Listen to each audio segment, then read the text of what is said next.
आशाओं की किरण जगाने वाले हम, जन जन से संपर्क बढ़ाने वाले हम, आशाओं की किरण जगाने वाले हम, जन जन से संपर्क बढ़ाने वाले हम, आशाओं की किरण जगाने वाले हम, जन जन से संपर्क बढ़ाने वाले हम, आशाओं की किरण जगाने वाले हम।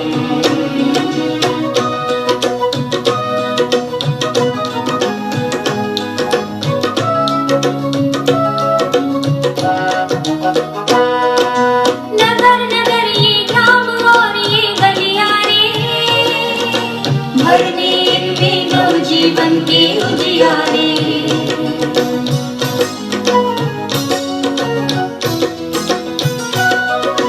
नगर नगर ये ग्राम और ये गलियारे, भरने इनमें नवजीवन के उजियारे। बार बार हम दोहराते हैं यही कसम, यही कसम, यही कसम। आशाओं की किरण जगाने वाले हम, जन जन से संपर्क बढ़ाने वाले हम, आशाओं की किरण जगाने वाले हम, जन जन से संपर्क बढ़ाने वाले हम, आशाओं की किरण जगाने वाले हम।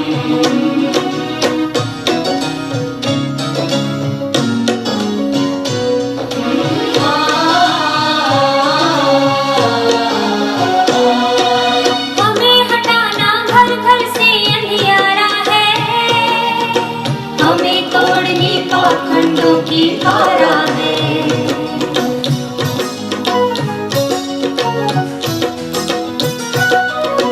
हमें हटाना घर घर से अंधियारा है, हमें तोड़नी पाखंडों की धारा है। सच को कहने वाली चलती रहे कलम, चलती रहे कलम। आशाओं की किरण जगाने वाले हम, जन जन से संपर्क बढ़ाने वाले हम, आशाओं की किरण जगाने वाले हम, जन जन से संपर्क बढ़ाने वाले हम, आशाओं की किरण जगाने वाले हम।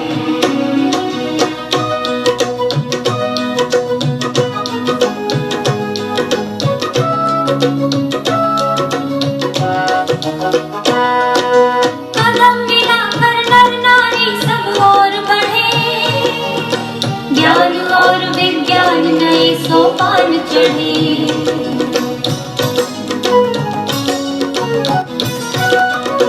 कदम मिलाकर नर नारी सब और बढ़े, ज्ञान और विज्ञान नए सोपान चढ़े। देना है संदेश यही हमको हरदम, यही हमको हरदम। आशाओं की किरण जगाने वाले हम, जन जन से संपर्क बढ़ाने वाले हम, आशाओं की किरण जगाने वाले हम, जन जन से संपर्क बढ़ाने वाले हम, आशाओं की किरण जगाने वाले हम, जन जन से संपर्क बढ़ाने वाले हम, आशाओं की किरण जगाने वाले हम, जन जन से संपर्क बढ़ाने वाले हम।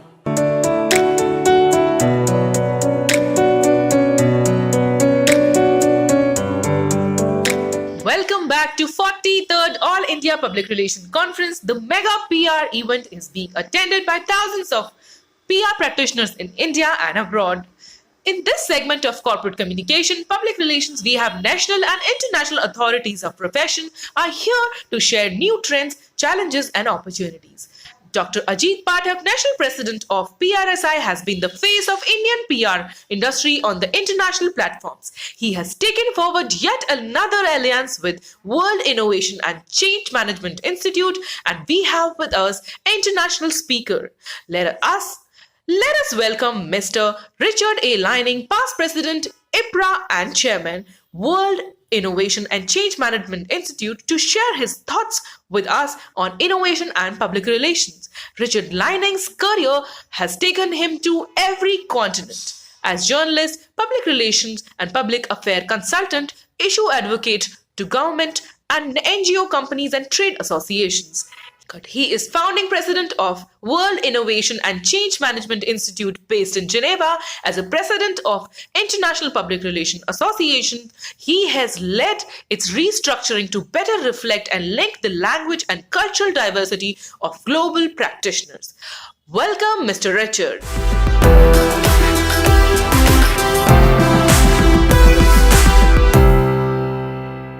Namaste.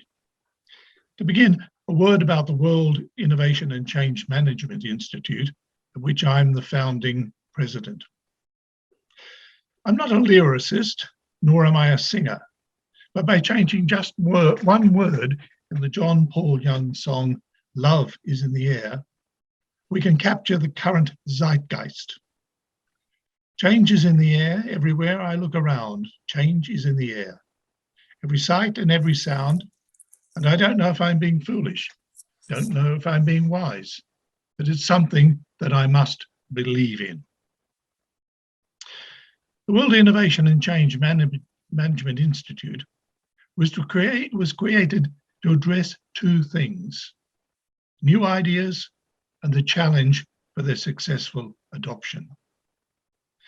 Our multidisciplinary, multinational, multicultural approach reflects the facts that the things that have to change don't conveniently fit into any tick boxes. Climate change, biodiversity, social media, and the culture wars that are the consequences of woke. The drivers of change are Generation Z.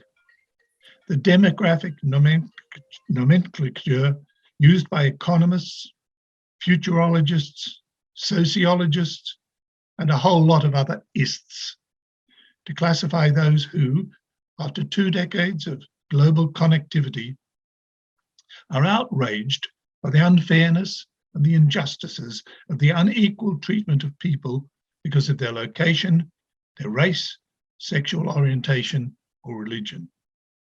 Outrage has to be translated into action. WICMI is here to help. A recent Generation Zer quote is typical. "I feel I'm having to educate my parents." But there are lessons that our parents and their parents can teach us, Generation Z included.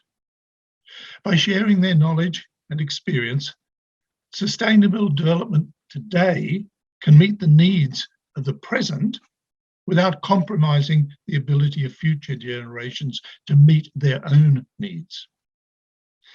That is where, as bridges, come in. We bridges, by definition, have our feet in the past, but our thoughts, our heads, are in the future. By volunteering, I'm a volunteer, Dr. Ajit is a volunteer, to share our knowledge and experience through the vehicle of WICMI, we feel we are contributing positively and collectively to the realization of our goals. Cultural evolution is made possible by the interaction of generations. History teaches us that such exchanges provide insights and implement strategies of how things should be done. WICMI offers lectures and Q&As, webinars, articles, networking by experienced and successful experts in their fields to complement academic studies. And I'm happy that several Indian institutions have already signed up. WICMI, the World Innovation and Change Management Institute was founded this year. We're not even a year old. Next year, with the year in which we will deliver what we have promised. Following on from what I've just said, change is all around us, but the job of the public relations person remains the same. The temptation is to always look forward, particularly at this time, to a post-COVID future and the personal and professional promise of the fourth industrial revolution, what's called 4IR. Artificial intelligence, AI, the Internet of Things, IoT, smartphone ecosystems, 3D printing, etc. All of these are now available at our fingertips on our very own mobile phones. It's not always been like this. There was no TV when I was young, no computers, and the first test of the atomic bomb was still a year away. In fact, I was 3 years old when the transistor, which has made 4IR possible, which has changed the world forever, was invented. Cultural revolution is an academic theory of social change. It follows from the definition of culture as information capable of affecting individual behaviour, acquired through education, imitation, and other forms of social transmission. Cultural evolution is concerned with tracking the changes over time. This fits very well with the three main elements of public relations as defined by Edward Bernays, the pioneer of public relations: informing people, persuading people, and integrating people with people. As a practitioner of over 50 years, I think it's important to look back as well as forward. And when I do that, I see that despite the evolution of the channels of communication from propaganda, the job of public relations has remained change. It remains simply to get the right message to the right person at the right time. Admittedly, the use of public relations as a tool of marketing does have its origins in propaganda. Learning from World War I experience, there was a shift in marketing from the focus on factual argumentation to one of emotional appeal and exploiting the psychology of the crowd, from the mere publicist to the public relations practitioner. Edward Bernays rose to prominence by helping convince the American people of the war's importance as a force for democracy. It was his uncle Sigmund Freud's theories on behavioral psychology that informed his strategies in that public service and in his private practice. Coincidentally, it was the dawn of mass communication at the turn of the 20th century that led to the birth of the public relations industry, of which Bernays was a pioneer. Ivy Lee, though, is credited with sending the first press release. In order to differentiate themselves from their competitors, commodities became brands.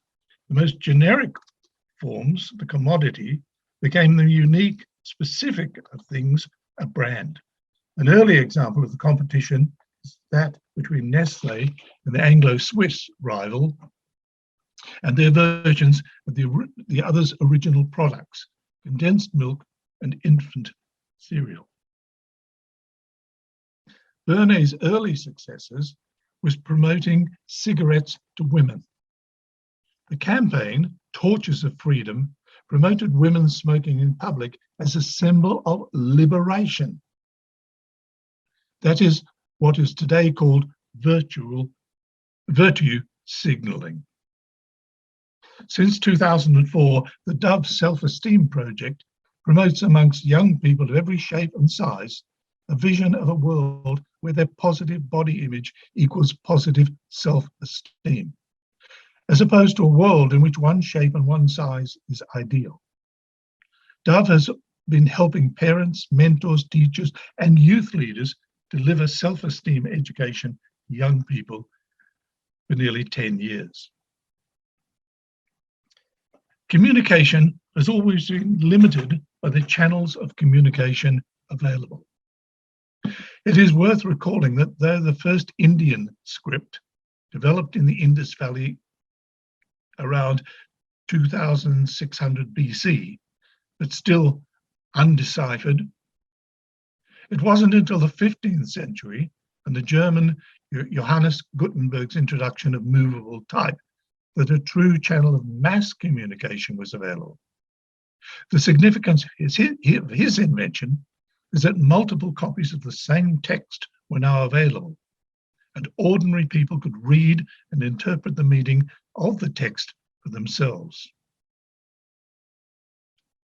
The industrial revolutions have changed the way we distribute and share information. Gutenberg was an early example. The first industrial revolution of the 18th century made mechanization and mass production possible with the invention of the steam engine.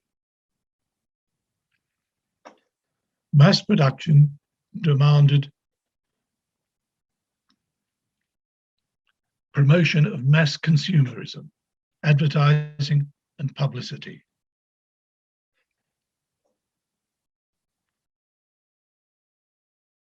The second industrial revolution of the 19th century saw the emergence of a new sources of energy, of electricity, gas, and oil, and the creation of the internal combustion engine, as well as new channels of mass communication.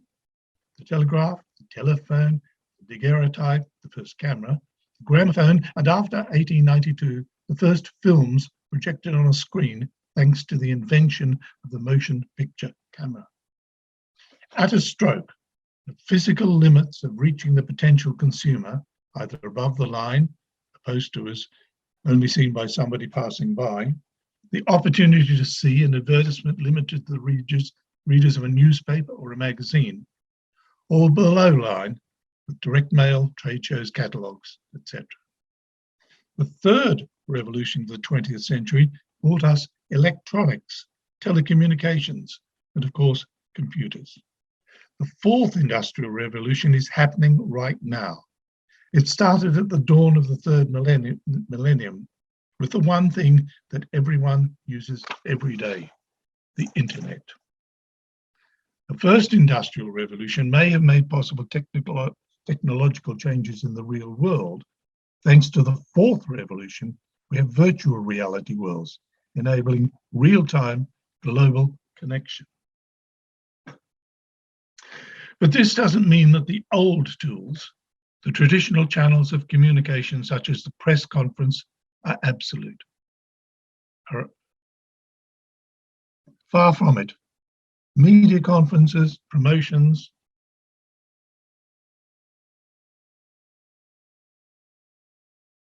sponsored events such as sporting tournaments still have their place. But public relations strategies and tactics have had to respond to how social media and the internet technologies have changed the ways of doing business. Principally, that markets have become smarter and faster than most companies, because stakeholders are getting their information from each other. There's nothing new in this.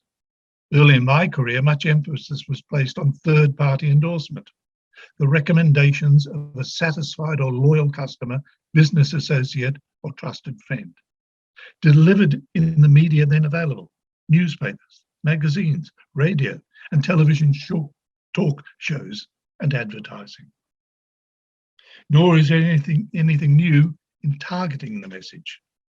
Though instead of mining individual data, consumer reach was via the media he or she consumed, the print media or the broadcast media. As Marshall McLuhan has argued, the technology that transfers the message changes us and changes society, cultural evolution.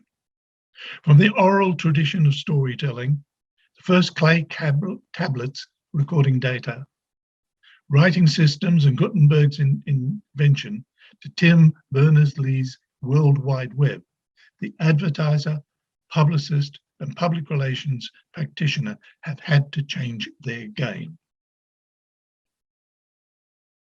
Communication traffic on the two-way street between sender and receiver has just got faster and more congested.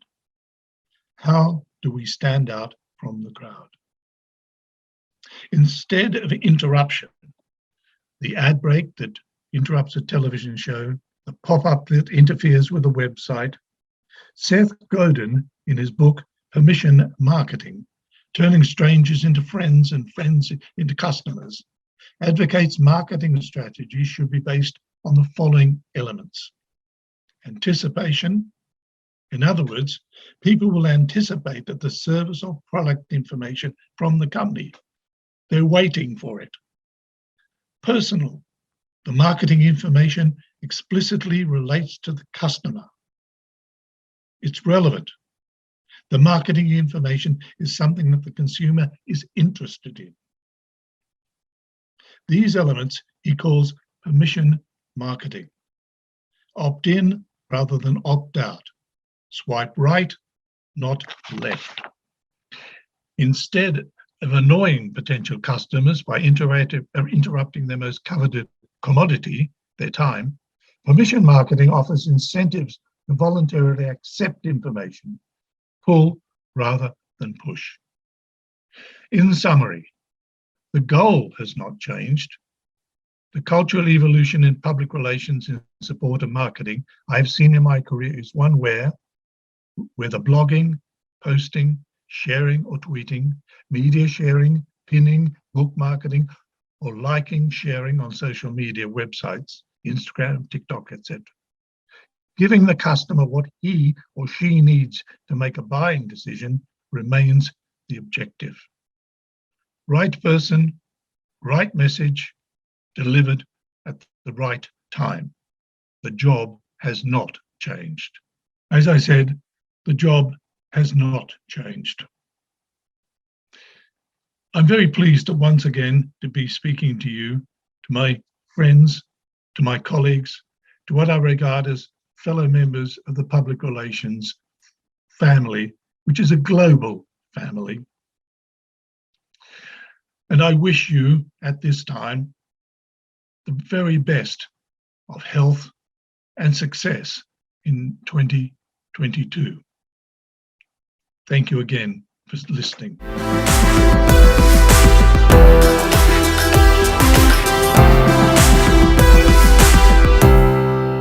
Thanks a lot, Mr. Richard, for the wonderful insight on the profession. Now we have an interesting session with three of our international guests, courtesy World Innovation and Change Management Institute, who will enlighten us on media intelligence service is Balkan region. Ms. Mateja Greifoner is head of international cooperation. She has been working for press clippings for 17 years. From the very beginning, she was closely involved in the clipping production and later she took over the management of international department. She likes spending her free time with her family, with whom she often escapes from the crazy world to some hidden corners that have not been explored. Ms. Mateja still hopes to visit India sometime soon. Petra Vek is head of analysis department. Petra has been working for press clipping for 17 years and has been involved in analysis since the very beginning, which means she also participated in development analysis. In her free time, she is a sports enthusiast who likes to spare her moments with her family. Petra has already visited India, which she is excited about. Ms. Mateja Greifoner is the sales manager. She's been working for press clippings for 17 years. She was initially involved in the clipping production, where she slowly saw a change in sales, where she also took over the management of the department. She is a former volleyball player, so sports means a lot to her. Let us all welcome the team. New clippings from Maribor.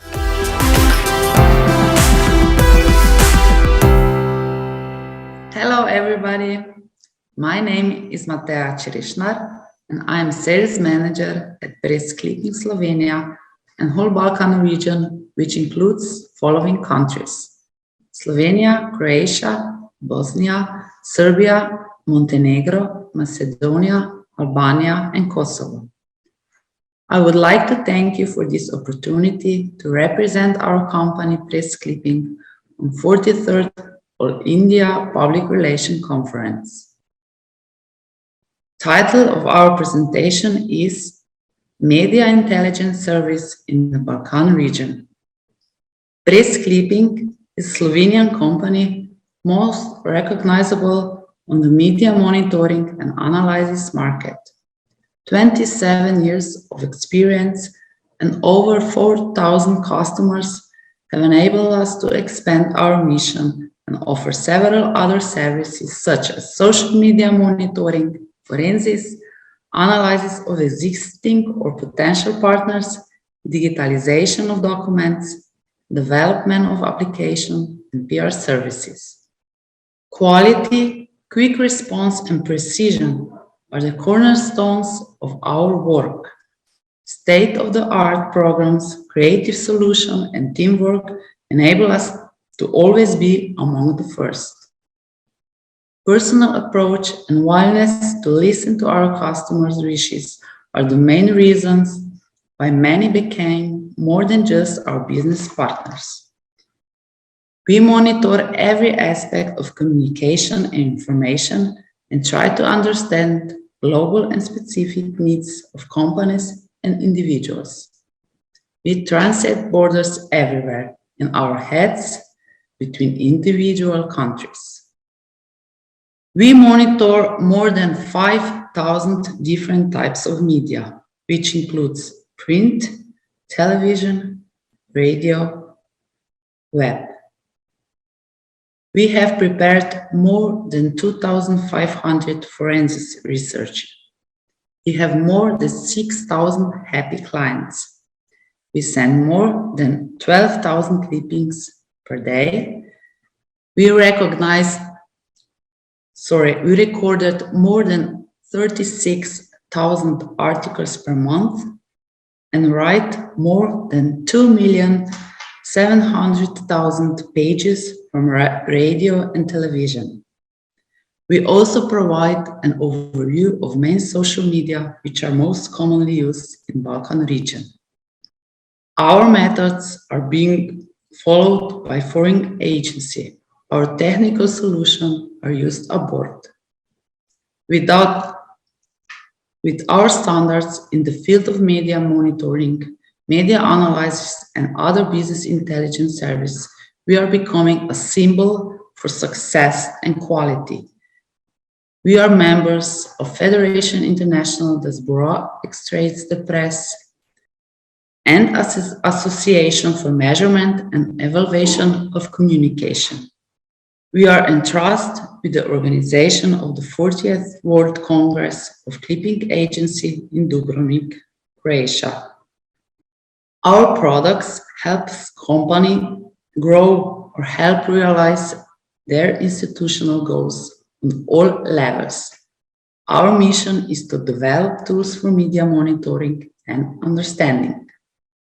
We create business solutions for PR, public relations, which includes media monitoring, analysis, balance sheet of media publicity success, business intelligence, which includes forensic, report 7, e-business, which includes archive digitalization, information solutions, create of online applications, education.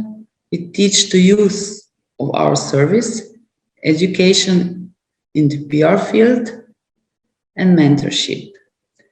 Here are some of our main clients: Red Bull, Michelin, Ford, Adidas, Samsung, Roche, MasterCard, Saatchi & Saatchi, Olympic Committee of Slovenia, Philip Morris, Toyota, and Government of the Republic of Slovenia. Mateja, please continue. Thank you, Mateja. My name is Mateja Greifoner. I'm head of international corporation in Press Clipping Slovenia. I'm going to guide you a little bit through the media landscape in Balkan region. We know that these are very small markets in compared to India, but still very interesting and maybe new potential markets for you as well. Let me start with Slovenia. Slovenia, like other countries I will talk about, is a former part of the Yugoslavian Republic and has a population of 2 million. It is known for its tourist pearls such as Bled and Bohinj. According to Lonely Planet, it was ranked among the 10 best holiday destinations. The media landscape in Slovenia has undergone major changes in recent years as a result of digitalization process. With the help of information and communication technologies, the media activity has a much more competitive environment at its disposal than was originally developed for the purpose of traditional media. The use of technology has brought the media closer to the audience, including globally and democratized media production. The new media landscape has redefined the relationship between media service users, the way users communicate with each other, how communicates are formed, and how opinions are exchanged. For Slovenia, radio is considered to be the most trusted medium when compared to television, print media, and social networks. Among the European Union countries, Slovenia belongs to the group of countries where trust in the internet is low. 37% of the population trust in internet. In Slovenia are more than 1,300 media outlets. Media ownerships are often unclear and frequently shifting. Many of newspapers has experienced a downfall in readership and print organization moved online. In television market, foreign owners play an extremely important role. Central European Media Enterprise Group is dominating with an audience share by 36.6%. For many years, Croatia has hovered at the top of the list of most visited destinations in Europe, we can even say in the world. This is probably thanks to its stunning beaches they have and its ties with Game of Thrones. But the Croatian media market is characterized by a strong television sector, concentrated national press with falling print runs, and a growing sector of born online and legacy online news providers. Audience in Croatia are averse to the paying for the news or being distracted by ads online, which makes it even harder to develop a viable online business model for news despite increasing online news audience. Traditionally low newspaper subscription habits offline have not been reversed in the online environment. Meanwhile, in an atmosphere of low trust, increasingly negative news, and political populism, many Croatians are turning to social media, maybe around 56%, as an outlet for their concerns and as an alternative to traditional media. Television is by far the most popular type of media in Serbia and Montenegro. Today, there are more than 200 TV stations, 5 national TV stations, around 100 local and regional stations, over 100 cable stations, with a weekly reach of 6.9 million people. The total number of registered media outlets is 2,100 according to the data from Media Register. A small and impoverished media advertising market worth approximately 160 million euros annually. In recent years, the media environment shows signs of new decline, particularly in the field of media freedom, security of journalists, and financial sustainability of many media outlets. Systematic problems present the media include a weak media market, media ownership which is often hidden, and regulations that are sometimes adopted with delays and followed inconsistently. In Bosnia and Herzegovina, the TV is the most popular medium. These are effectively controlled by the ruling political parties. There are more than 200 commercial radio and TV stations. The sector is saturated and outlets operate within a weak advertising market. Advertising revenues for broadcasters outstrip those for print media. Bosnian broadcasters face strong competition from their counterparts in Serbia and Croatia, and its popular network from this country are widely available on cable. There are more than 2.8 million internet users. This is around 80% of the population. There is no filtering of online content. Facebook is the leading social media resource in Bosnia. The North Macedonian media landscape is determined by a huge number of media outlets. The fall of the communist regime and the transformation of society brought dramatic change in the media system. Private media outlets frequently change owners. This often leads to a change of their political affiliation. These changes provoke prominent journalists to leave one media for another.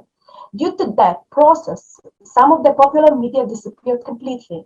Nowadays, there exist 4 daily newspapers, one of them is in Albanian language, plus several magazines as well as other weekly and monthly publications. The radio landscape is dominated by a huge number of private radio outlets, but only few broadcasts on a national level. At the same time, the majority of radio stations does not have their own news production. Music and entertainment are dominating. Over 130 TV stations appear in a short term after A1 television was first launched in 1992. There is a huge number of internet portals, but the exact number is unknown. In the following slides, my colleagues Mateja and Petra will present our 2 services that are currently the most current. These are forensics and analysis. It is certainly important that you trust your decisions when you're deciding to buy, sell, or merge, even when looking for new suppliers or employees. At Press Clipping, we became aware of this ourselves, so more than 5 years ago, we started developing a service, Clip Forensics, which aimed to help our future to existing clients to prepare for strategic decisions and prevent potential negative surprises that will be more difficult to rehabilitate after the transaction itself. Our due diligence reports are designed to provide in-depth information tailored to each individual case. Whenever you need fast and affordable reports that provide essential information about multiple entities or detailed integrity and advanced background of known high-risk clients.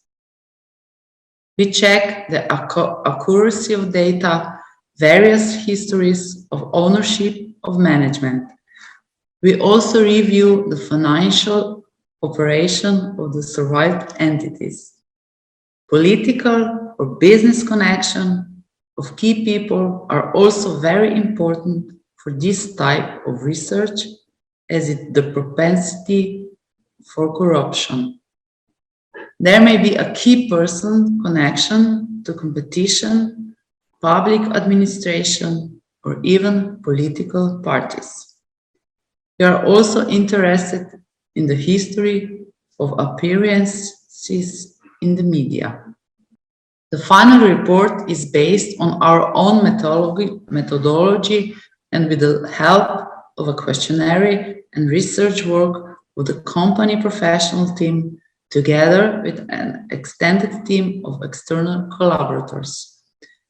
The review enables clients to assess the business, financial, and legal risk associated with the company's previous operations.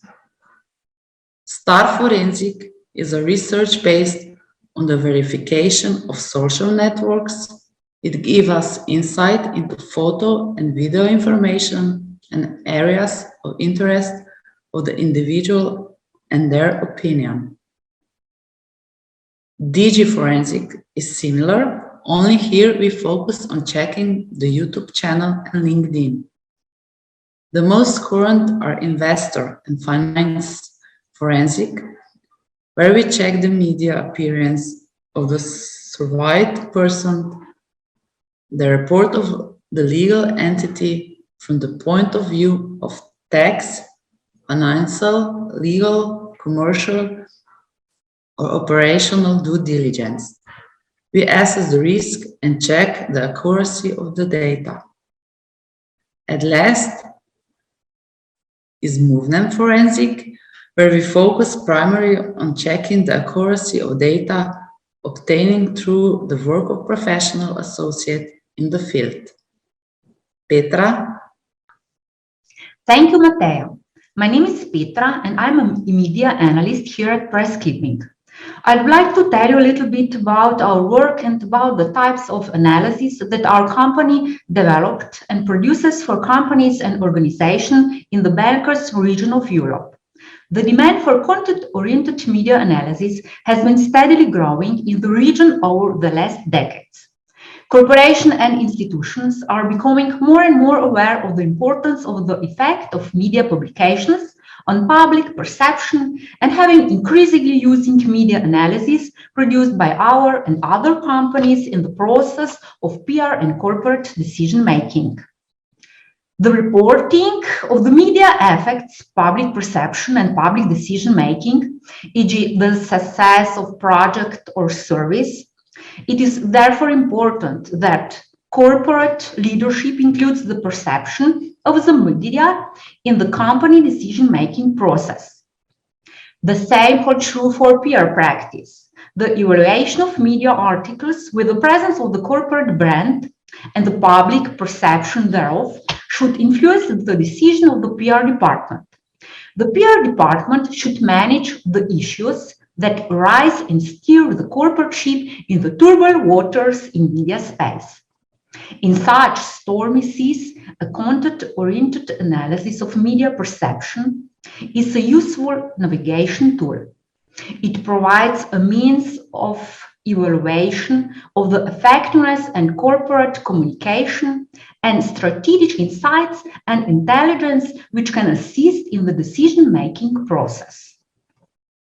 On the basis of decades' worth of experience and a solid theoretical foundations, Press Clipping has developed media content analysis that satisfy the requests of our customers and that are constantly developed to meet the demands of a dynamically changing environment. First, a few words about content media analysis in general. Content analyses are the end result of target detection and analysis of keywords, of key phrases in a compilation of text and can be based on the detection of company logos or other symbols in photographs and video clips. The text we use for analysis can be located in classic printed media or on the web, either on websites or social media. We can also use spoken texts in web-based video clips and TV or radio shows.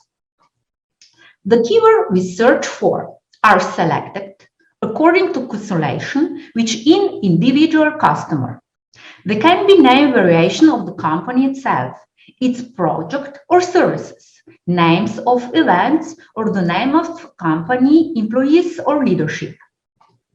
The analyst researches the compilation of all texts across all media that was available in the target area in the selected time frame and assess the presence of meaning of keywords with regard to the content of the text itself. We also evaluate the effect the text would have on the public perception on the company and judge the perception on the writer and the reader. A few words about the development of our analysis. The basic foundation of each of our analyses is the preparation of the clipping, a compilation of media articles in which at least one customer's keywords appears at least once. The simplest of analysis is the product of simple count of said articles, to which the information regarding the reach and the articles can also be added. The content of each article is evaluated and is classified with regard to the topic of the article, and statistical analysis is then performed. We also detect potential intentional articles, for example, interviews, press releases, etc., which we also evaluate. The analyst then judge the intent of content. Did the writer write with a negative tone concerning the company keyword? Or was the content positive in tone or completely neutral? All the results are presented in an easily understandable and clear way with graphs and tables, and key events are explained in more detail. Our customers mostly receive the analysis reports in printed and PDF form, but we also produce reports in the form of Excel pivot tables, PowerPoint slides, and more. To satisfy the various demands of our customers, we have developed different types of analysis.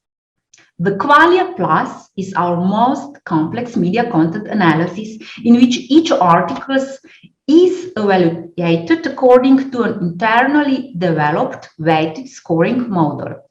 This type of analysis is best suited for companies that expect a large media presence and that wish to receive the most detailed reports of their presence in the media. It uses the MUMA method, in which each article is carefully researched and scored by 7 weighted quantitative and qualitative criteria. Each article can receive a maximum of 10 points, which also depend on the position and visibility of company keywords in the article. As such, the Qualia Plus is very well suited for evaluation of communication effectiveness, especially for peer services. The Qualia is an analysis of a similar complexity to the Qualia Plus and lacks only the weighted scoring method. The simplest and most cost-effective type of analysis is Simplia, in which only basic quantitative information is presented. We also produce more specialized types of analysis. Advertia Logo is an analysis of visibility of the company logo or other symbol in media articles, and is intended for organizations that wish to evaluate the effectiveness of their sponsorship of athletes, events, charities, etc. The logos can be visible on posters, advertising boards, clothing, and other items that can be visible in a video clip or photo. The Eventia is an analysis of the media visibility of an event that the customer organized. Upon request, a personalization of the report is also possible. We can design the analysis report in accordance with the corporate image, and we can use the logo and graphic design of the event as the basis of the design of the report. Such a report can be used by the customer for distribution or presentation. Finally, we also develop infographics in which we present a selection of results and statistics on one easily digestible and visually pleasing page in PDF form. Infographics are produced on a weekly, monthly, or yearly basis, or in accordance with the demands of the customer. The content is highly flexible and can be customized. The finished infographics can be published on the customer website, in social media, or distribution via other channels.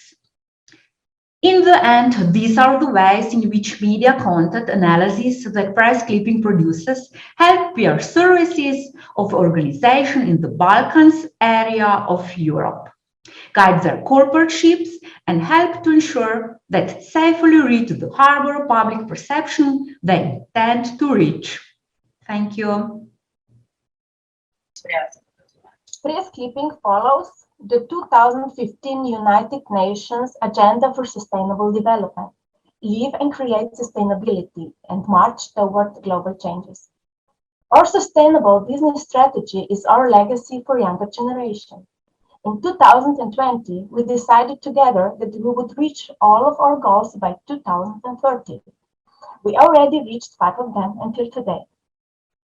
And as a result of all mentioned in the presentation, Press Clipping received the highest award for social responsibility and sustainable development in the region.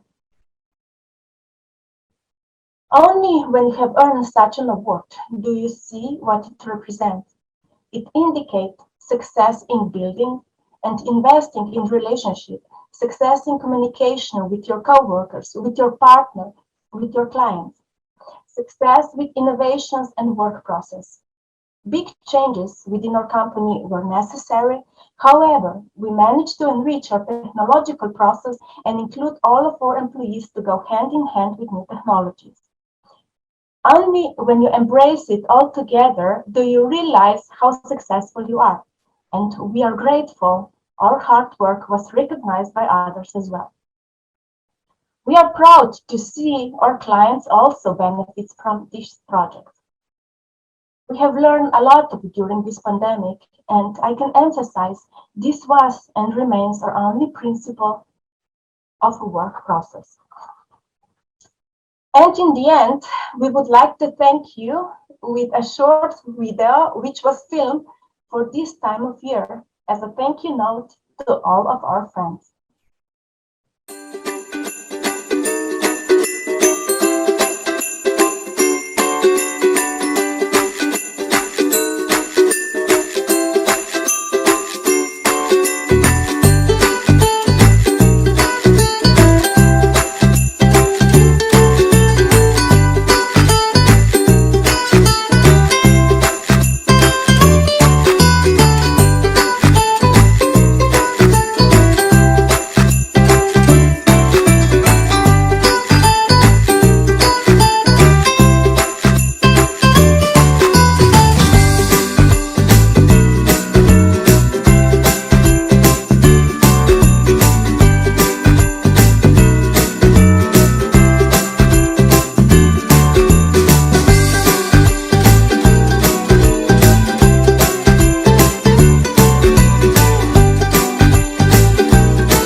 Presentation which was thoroughly enjoyed. Miss Mateja Greifoner, Miss Petra Vek, Miss Mateja Greifoner. Look forward to have you in India when we have the live event here. I take this honor and present to you the last speaker of the session, Mr. Rajeev Goel, Chief General Manager, Public Relations and Corporate Communication, Hindustan Petroleum Corporation, Mumbai, who will speak on oil and gas PSUs fueling a billion dreams and delivering happiness. A master in chemistry from IIT Roorkee and MBA from Faculty of Management and Studies, Delhi, Shri Goel joined HPCL in the year 1990. During his career spanning approximately 30 years in petroleum industry, Shri Goel has been closely associated with the retail SBU of HPCL and has executed successful campaigns and maneuvers and has in-depth understanding of both sides of marketing aspects. He is recipient of PRSI Leadership Award and PR Person of the Year 2019 of Scope.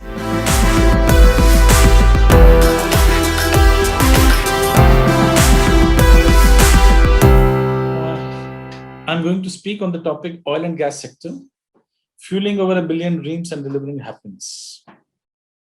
As we usher into the new year, it brings with it promise and hope for the world. Promise filled with good health and peace, and hope full of opportunities and prosperity. The year gone by was a test of endurance for all. The fight was against unknowns and in uncharted territories. In these challenging times, to navigate through day-to-day challenges, uninterrupted, remain focused on the larger organization goals, be conscious of our societal commitments, contribute towards the wellness of ecosystem, even beyond our immediate vicinity, and be alive to the concerns of our family members was not easy. The courage, determination, and the perseverance exhibited by all the countrymen during these challenging times is a matter of pride for us as a nation. So today we are going to speak about the role of oil and gas sectors as we are celebrating the 75th year of our independence. It is pertinent to mention the role the CPSUs, Central Public Sector Enterprises, in the development of our country. They are contributing close to 16% in India's GDP.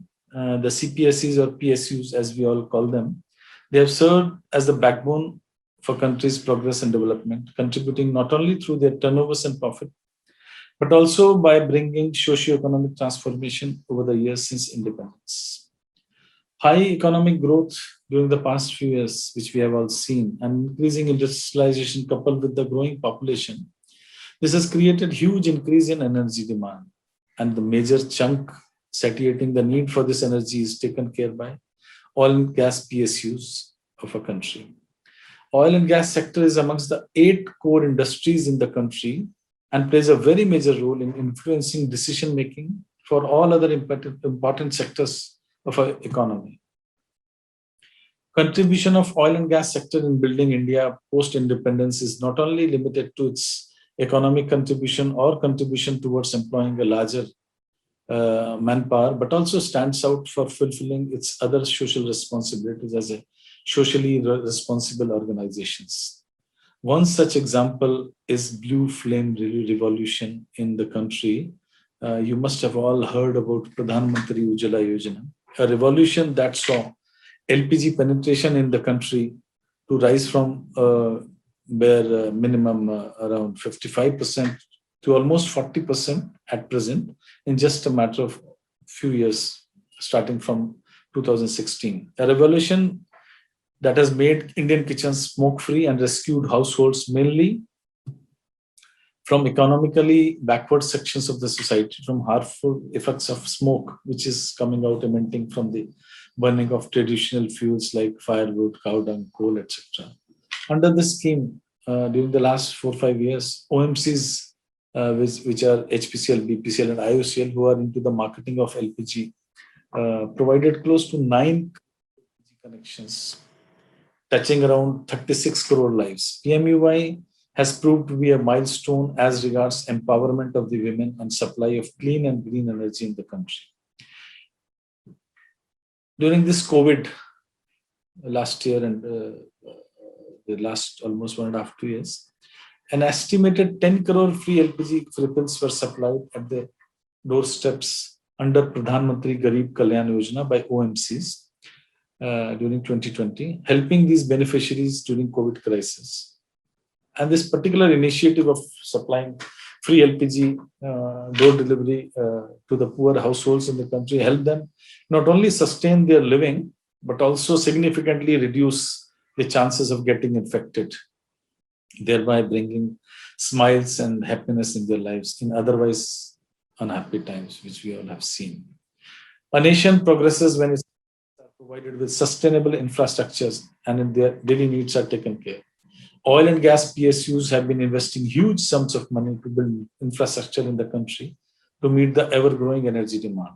Last fiscal, oil and gas PSUs have invested close to about 1 lakh crore for infrastructure development. We alone at HPCL have commitments close to rupees 65,000 crore of investment for the next 4 or 5 years towards refining, petrochemical pipelines, supply network, LPG bottling plants, natural gas, biofuels, renewable energy infrastructure, etc. These huge investments will help the country realize the dream of Atmanirbhar Bharat, which our country and its leadership is promoting in such a big way. In order to reduce the oil import burden of the country and aid in taking down India's carbon footprint, widespread foray into the biofuels have been taken up. Currently, close to 7% ethanol blended petrol is being used in the country, which is targeted to be taken to 20% by 2023. Large-scale investments are being planned for CBG plants and ethanol refineries, which are,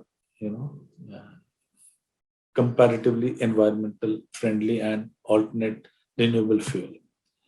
New avenues of value creation in areas of electric mobility, which is the talk of the town, talk of the most important fuel is being talked about in today's times, and other emerging areas are being explored in exploration in collaboration with various technology partners and OEM to provide competitive edge when we are looking into this all alternate and newer renewable forms of energy. R&D plays a very important role. The R&D capabilities of oil and gas PSUs are continuously scaled up.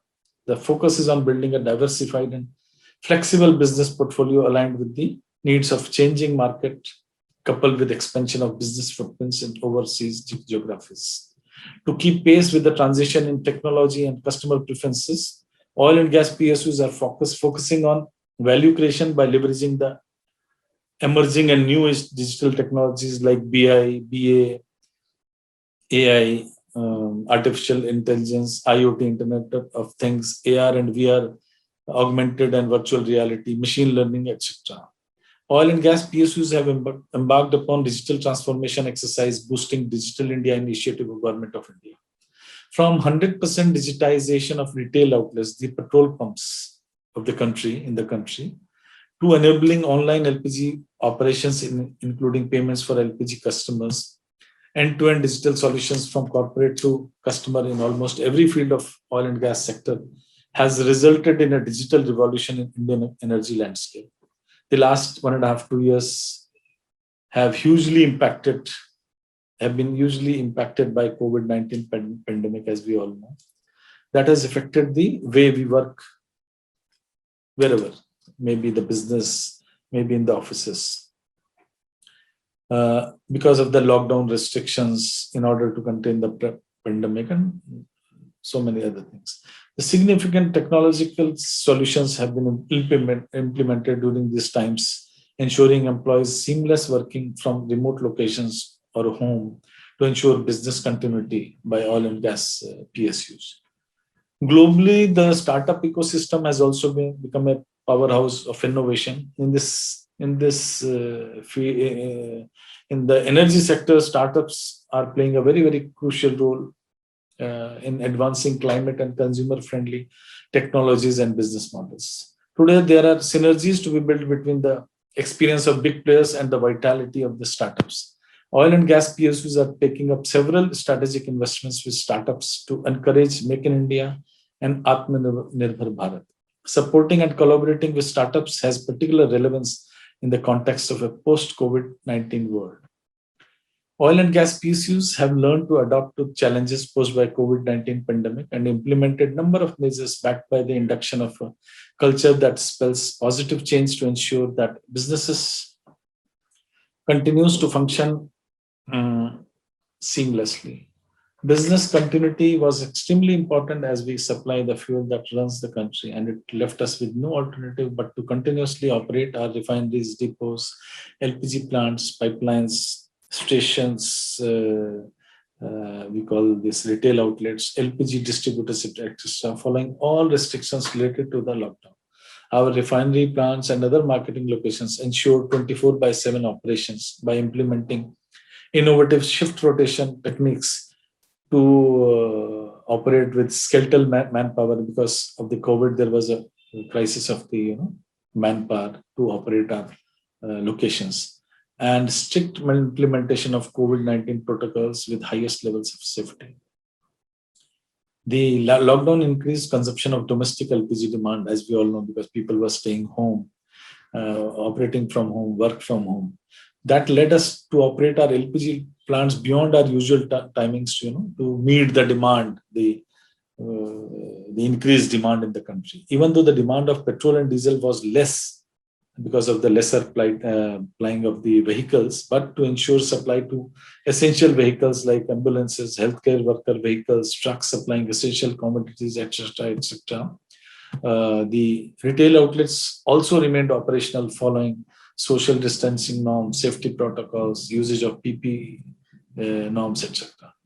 Now, in order to support frontline workers at oil and gas installations, LPG distributorships, retail outlets, 5 lakh rupees ex gratia scheme was provided as an added protection during the pandemic, which played a very crucial role, to get the minimum manpower to work for us, for our locations to be operated. Help like sanitation kits, immunity kits, essential food items, and PP kits, etc., were provided to workers, truck drivers to help them during the crisis and operate and function.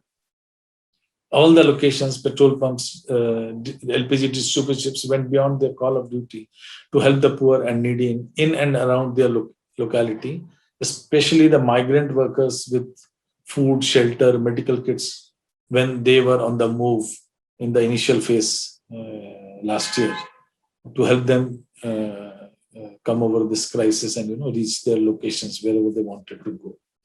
Oil and gas PSUs also participated in Government of India's massive COVID-19 awareness campaign by participating in spreading the message of COVID-19 appropriate social behavior. HPCL alone had put up hoardings at more than 19,000 retail outlets, over 6,000 LPG distributors and other locations. More than 1.6 crore SMS were sent and more than 1.2 crore customers were educated by word of mouth using our wide network of petrol pumps and gas agencies. Effective usage of social media was carried out to educate the public. Oil and gas PSUs contributed significantly towards PM CARES Fund, and its employees voluntarily contributed from their salaries. As we all know, communication has played a very, very vital role in conveying the changing ground rules in the new normal during this COVID crisis, COVID pandemic. Public relations and corporate communication departments of oil and gas PSUs, as of any other PSU, ensured regular dissemination of relevant information to tackle COVID-19 protocols and the do's and don'ts to various internal and external stakeholders. As regular, accurate, and sustained information is the key for the right communication in such unprecedented situations, appropriate advisories on COVID-19 do's and don'ts, work from home, travel, caring about elderlies, immunity boosting, etc., along with creatively designed handbooks and posters were circulated to internal and external stakeholders. COVID-19 appropriate social behavior banners at retail outlets, LPG distributors were put up, addressed by top management of the corporations, help motivate the employees and their families. To keep the employees engaged during lockdown, many online competitions were carried out through various platforms, which saw enthusiastic participation by employees and their family, and the fear factor, was controlled to a great extent. The work carried out in dealing with the pandemic by oil and gas PSUs was regularly communicated to external stakeholders through various media modes, and necessary precautions and communications were sent to the internal stakeholders in order to remain connected with them at all times. Oil and gas PSUs have contributed to nation building over the years and continue to do so, with taking special role as and whenever any crisis looms over the country, which has been duly demonstrated during the unprecedented COVID crisis. As I conclude, I say that I look forward to year 2022 with hope.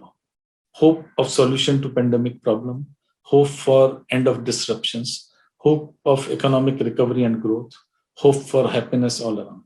Wishing you and your family a very happy, healthy, and blessed new year. 2022, we hope, will be here with a new ray of light. Thank you very much. Thanks for giving me the opportunity to give you my perspective about the role of oil and gas PSUs. Thanks a lot. Thank you.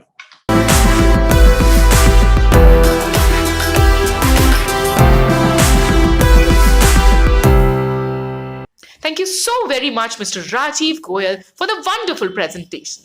Ladies and gentlemen, let us give a big hand to Shri Rajeev Goel and all of our speakers for this All India PR conference.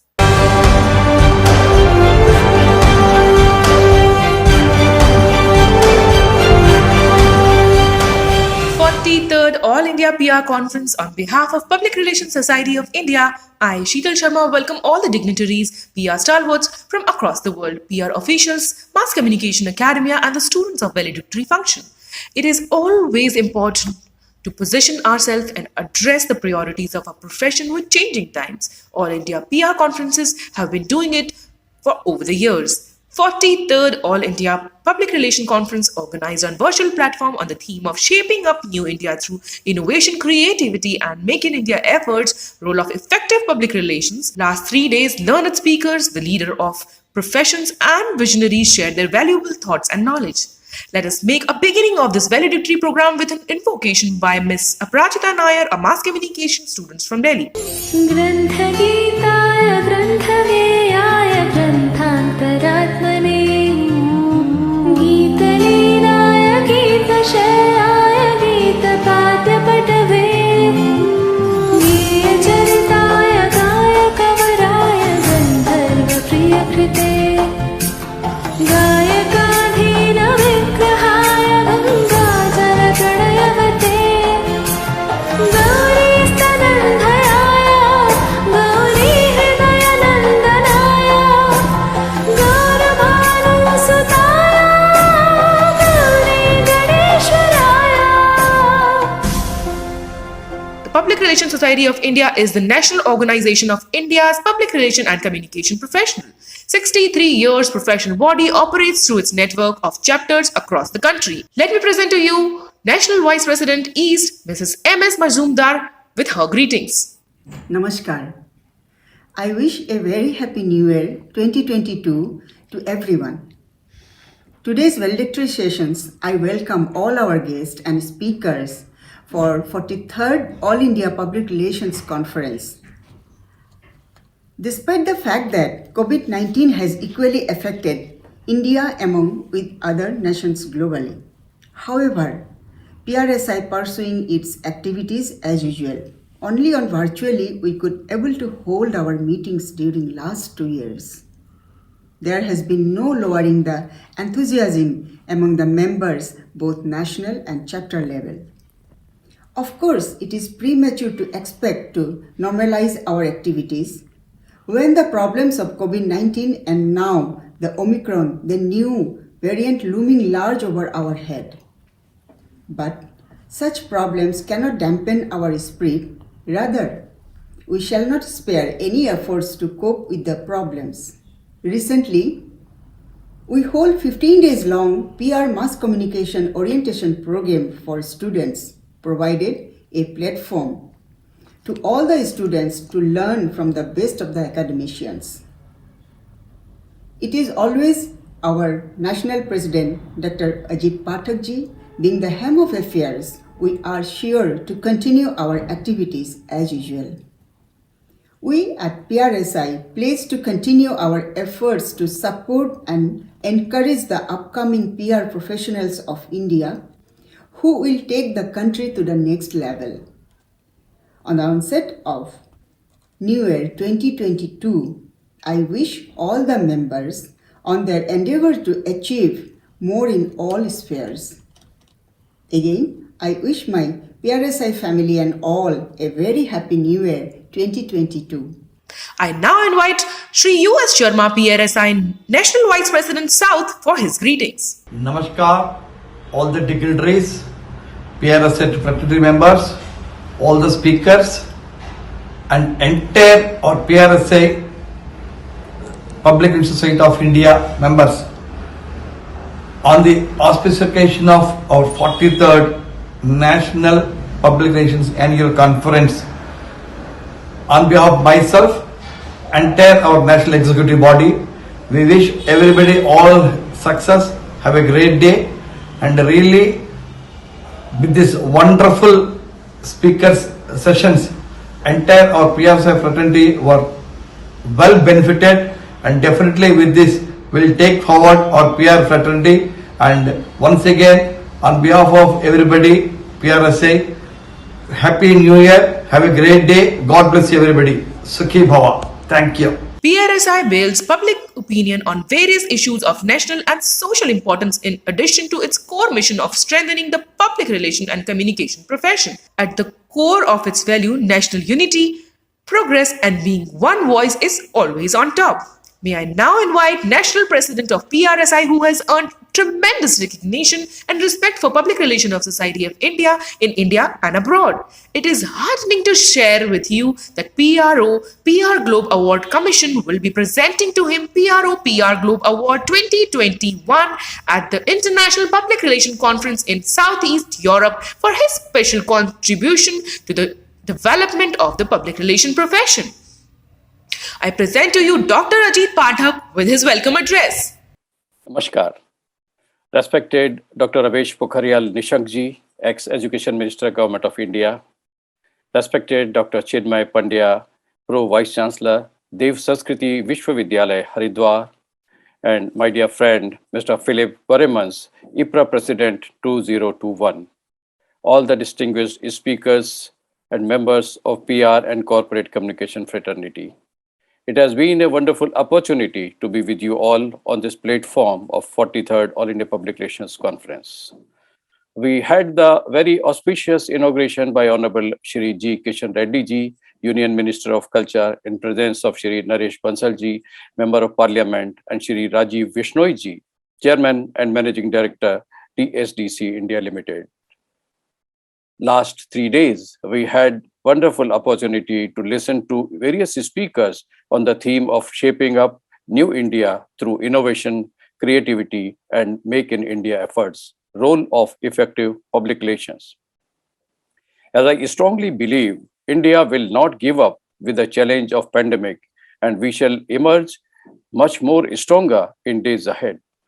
We have had an opportunity to see all the dimensions of PR and communication and its role in building an atmosphere of innovation, creativity, and implementing new ideas. How we can boost the opportunity of Atmanirbhar Bharat is a task before us. Let us take forward the agenda to earn that pride of place for the country for which we all dream today. We have the capability and we shall do it. I appeal to all my fellow colleagues in PR that times demand us to deliver the best. Let collective efforts work and earn recognition for the PR profession and respect for India. मुझे बेहद खुशी है कि आज हमारे बीच हमारे प्रणेता doctor Ramesh Pokhriyal Nishank जी मौजूद हैं। विगत कई वर्षों से लगातार हमें इनका सानिध्य मिलता रहा है, इनका मार्गदर्शन मिलता रहा और हम अनेक कार्यक्रम आयोजित कर सके इनके मार्गदर्शन में। भारत की नई शिक्षा नीति जो लागू हुई उसका श्रेय इन्हें जाता है। एक ऐसा व्यक्ति जो कवि हो, उसी से इस किस्म के सृजन की उम्मीद की जा सकती है और वो सृजन उन्होंने किया और PRSI का सौभाग्य है कि हमें उसके साथ जुड़ने का मौका मिला। हमारे विजयी भारत अभियान का श्री गणेश भी आदरणीय निशंक जी के कर कमलों से हुआ था। मैं आपका हार्दिक स्वागत और अभिनंदन करता हूं आदरणीय doctor Nishank ji. I'm very privileged to welcome Dr. Chinmay Pandya ji, Pro Vice Chancellor, Dev Sanskriti Vishwavidyalaya, Haridwar. It's a unique opportunity to have this gentleman who is not only a renowned medical practitioner, well accepted across the world, but is equally competent and blessed to have every knowledge of Indian culture, tradition, and value. Coming from a very traditional family, which is really blessed and have a very kind blessing of God, that the kind of knowledge they are spreading to the entire world is praiseworthy. I welcome Dr. Chinmay Pandya ji for his thoughts. We will look forward that we have better association with your university to take forward the good work your institution is doing for Indian values and traditions. I take this opportunity to welcome my friend Mr. Philip Boremans, IPRA President 2021. I understand India was the first country to host Mr. Boremans when he took over as IPRA President, and perhaps his last program is also with India Public Relations Society of India. Philip, this association will continue in days ahead. I'm really grateful for your support. I must make a special mention of my friend, Mr. Richard A. Linning, past President IPRA and Chairman, World Innovation and Change Management Institute, and the Secretary General, Mr. Daniel Politic, for their valuable association. While we are talking about Make in India, I wish to share with you a poem I have written on Make in India, which is very befitting on the occasion. So I need your attention on the rich traditions we had. अपने संकल्प और विश्वास का रोशन कर दिया है हमने दिया. अपने संकल्प और विश्वास का रोशन कर दिया है हमने दिया. पूरे विश्व में गूंजे मित्रों, make in India, make in India. अपने पुरखों की उपलब्धियों का हम लें जरा संज्ञान, जिन्होंने दिया विश्व को ज्ञान, चेतना और विज्ञान. बोधायन और आर्यभट्ट थे महान गणित के ज्ञानी, उनके ज्ञान की महिमा देखो पूरे विश्व ने मानी. एलजबरा समझाया जिसने, वो थे भास्कराचार्य महान, 6 शताब्दी बाद में पाया यूरोप ने ये ज्ञान. परमाणु की पहली संकल्पना जिसने की, वो थे कनाद, परमाणु ऊर्जा की यात्रा का पहला कदम रखें हम याद. 9वीं शताब्दी में कर डाली नागार्जुन ने केमिस्ट्री की खोज, रस रत्नाकर पर नजर डालिए, अद्भुत था उनका ओज. वाराह मिहिर थे ज्ञान शिरोमणि, जिसने पर्यावरण समझाया, सदियों बाद में जिन विषयों ने हमें झकझोरा और हिलाया. चरक जी ने सिखलाए विश्व को चिकित्सा के अध्याय, आज भी उनका मान करें हम, उनकी जीवन बूटी दिव्य उपाय. उस युग में भी ज्ञात थी जिनको 1100 बीमारी, शल्य चिकित्सा आज की है सुश्रुत की आभारी. अपने पूर्वज कर्मठ थे मित्रों, वो किया जो उनने ठानी, लेकिन विश्व तक बात न पहुंची, बेनाम रहे वो ज्ञानी.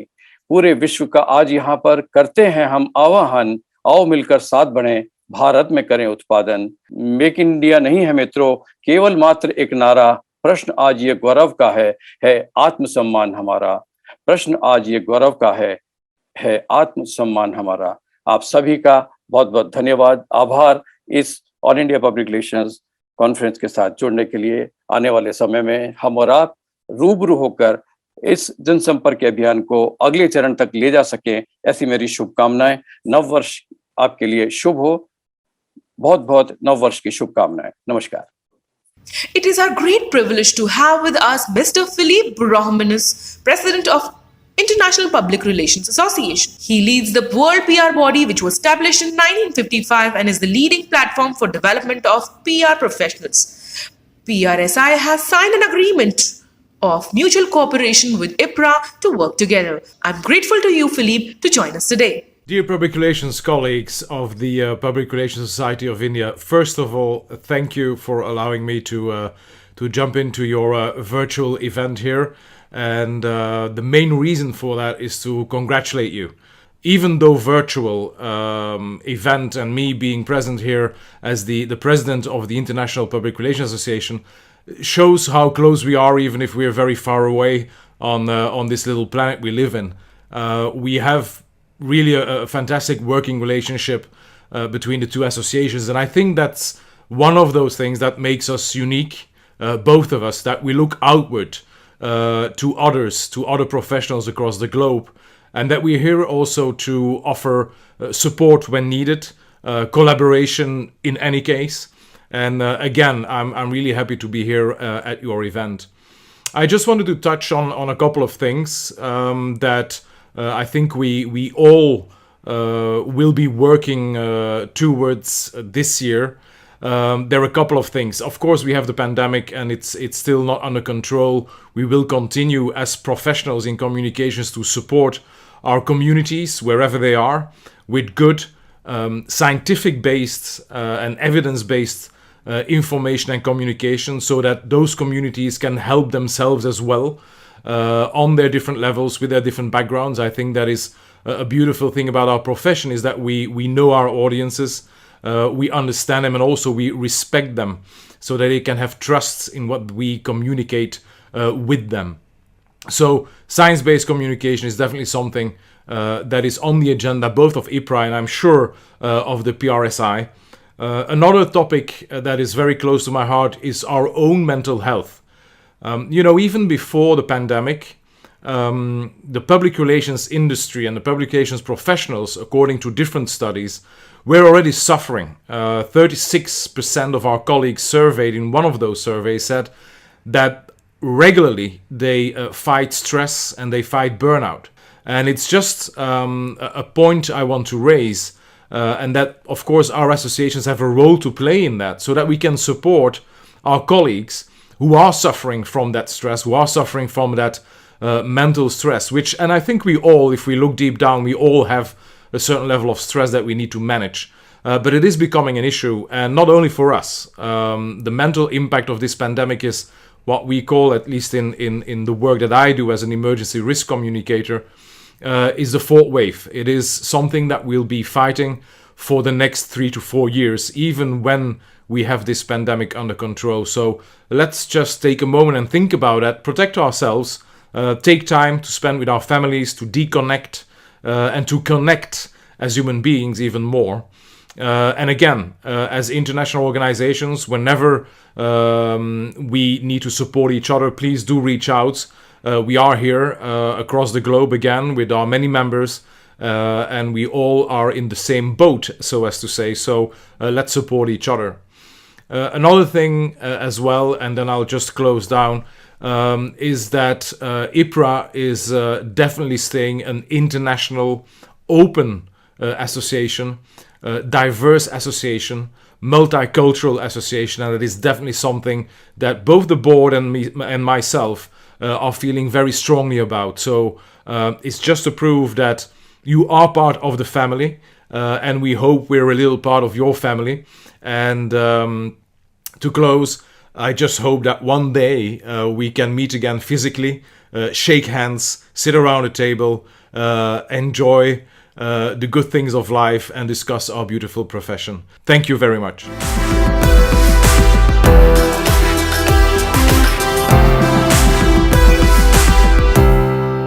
Thank you so much, Mr. Philippe Brominus, for being with us.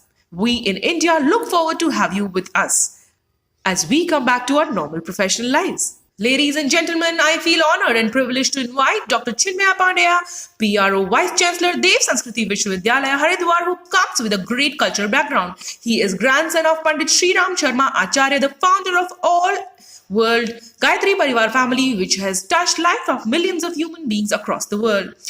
After completing his medical studies in India, Dr. Pandya obtained training in UK, where he gained membership of the Royal College of Psychiatrists. In London, he rose through the ranks and reached the level of associate specialist in older people services at the West London Mental Health Trust. Today, Dr. Pandya is leading one on many fronts in addition to his university. He is editor of Dev Sanskriti, director of DSVV School of Yoga and Health, and chairperson of the International Festival of Yoga, Culture and Spirituality.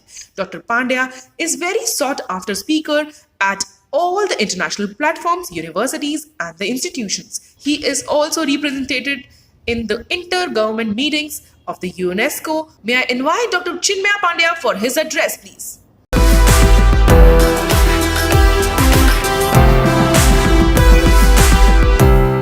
Chair of the event, Dr. Pathak, and all the distinguished dignitaries present in this panel. Good morning to everyone, and my respectful pranams from Deva Sanskriti Vishwavidyalaya, Shantikunj, Haridwar. I have been asked to offer my humble perspective on the significance of the Indian culture in the context of the public relations. And I must say that the need for such an intervention has never been as strong as it has been in the recent times. And for us to understand its significance, if we just try to feel and palpate the collective consciousness, then what we would see emerging at that level is a panorama of chaos, conflict, disillusionment, dissatisfaction, and fear. And there are innumerable reasons for one to be afraid of. There is a fear of escalating tensions between nations. There is fear of an apocalyptic end of the mankind, either from a drastically shifted climate or from an angry asteroid. Who knows? There could be endless reasons for one to be afraid of. But what we, as the representatives of the Indian culture, Bharatiya Sanskriti, are most afraid of are people losing faith in themselves, faith in humanity. No matter where you go and to whom you ask, the simple questions of the life are proving to be most difficult to answer. Are we genuinely happy? Are we truly satisfied? Do we really trust each other as human beings? Do we really have the lives as we pretend over the Facebook, Instagram, TikTok? Maybe for some, but for most it is not there. It's just very hollow. It's not there because for long we have been dreaming a dream from which we are hoping that we are waking up. The dream that if we just give power, prosperity, money to every single soul, if we just improve the socio-economic status of the people, then magic, everyone would be happy. And truth is different. Truth is that as the struggle for survival gets subsided, the real questions of the life, they start to emerge. Survival for what? Now people have means to live, but no meaning to live for. And for us to have meaning in the life, we need values on which India was founded. And to have direction in the life, we need public relations, because without meaning and direction, life would be nothing but a burden. And with values and leadership, with values and Bharatiya Sanskriti, life becomes celebration, it becomes a utsav. I remember that on January 15th, 1897, when Swami Vivekananda returned to India after his very long trip to abroad, and his ship reached to Colombo, then almost the entire city of Colombo gathered to see him. Everyone wanted to see him. Everyone wanted to meet him. Everyone wanted to greet him. Everyone wanted to listen to him. So they organized a welcome ceremony, a huge welcome ceremony for Swami Vivekananda. And in that ceremony, the head of the ceremony asked him a wonderful question. He asked that, Swamiji, you lived for that long in West, and no doubt that your presence made an unforgettable impact upon them. For the first time, they could learn about Gita, Vedanta, Yoga, Sankhya, and Indian wisdom traditions. So your presence was certainly valued by them. But how did this benefit you? You had to leave India and be there for such long duration. And Swami Vivekananda replied beautifully. He said that before I left India, I used to believe in many things just because of blind shraddha, utter devotion. But now I believe in them with absolute faith and unquestionable dedication. He said that before he had gone to the West, then many people used to say that India is a precious land, it's a punya bhumi, the land of gods, rishis and avatars. He said, I used to repeat it. But now I can say the same with a doubtless devotion that this statement is not an exaggerated sentiment, but this shall be counted as a fact. He went on to say that if on entire globe there is one single country where each soul that is aiming to accomplish the ultimate adventure of human consciousness, then that soul has to take birth in India, because without doing so, there would be no salvation. He said that if there is one country where compassion, humanity, spirituality, wisdom and empathy have reached to their ultimate height, then that country is India. And if not today, then surely tomorrow the rays of light and waves of wisdom from this land would start inspiring the entire world. And don't you think that what he said 124 years ago is still true to the last word? If we just close our eyes and imagine a world where human civilization have witnessed no existence of wisdom traditions like yoga, tapa, jnana, dhyana, Vedanta, Sankhya, Astha, Adhyatma, all those great traditions that took birth in this very land. If we just imagine a history of humanity without rishis, without avatars, Sikh gurus, Sufi fakirs, Jaini Tirthankars, Bhakti Kalin Kavis, Ramakrishna, Patanjali and Pujya Gurudev, just imagine for a second that humanity missed the opportunity to witness and embrace those great souls who took birth in this very land of Buddha and Mahavir, from Aurobindo to Gurudev, and the horizons of humanity were not being shaped and fashioned by the radiance and vivacity of those great personalities, then was it even possible for mankind to scale the summits that it managed to do? This was only possible because of the Deva Sanskriti, Vedic Sanskriti, Rishi Sanskriti. And I am happy that today the Public Relation Society of India is aiming to accomplish that through this wonderful effort. And I convey my gratitude, my pranams, and my best wishes to the society for organizing this wonderful ceremony, and also choosing this wonderful topic as the central theme to be percolated to all. I would like to quote Pandit Shri Ram Sharma Acharya as the last thing, who was a great and prolific scholar of India, and who, apart from authoring more than 3,000 books in Hindi and Sanskrit, also started a revolutionary movement called Vichara Kranti Abhiyan, which now has close to 15 crore members, and we have more than 4,500 centers all over the world. And he talked about 4 founding principles as the cornerstones of humanity, such as Ekata. Ekta means solidarity. Samata, which means equality. Shuchita, which means sacredness. And Mamata, which means compassion or humanity as the binding force. So I hope with those principles, the public relations would enhance and strengthen, and also the Bharatiya Sanskriti in the truest form would reach to every single soul, where the message becomes very salient and specific. Ayam nijah paroveti, ganana lagu chetasam, udara charitanam tu vasudhaiva kutumbakam. Bharatiya Sanskriti represent that thought, where every single person of this world is part of one single family.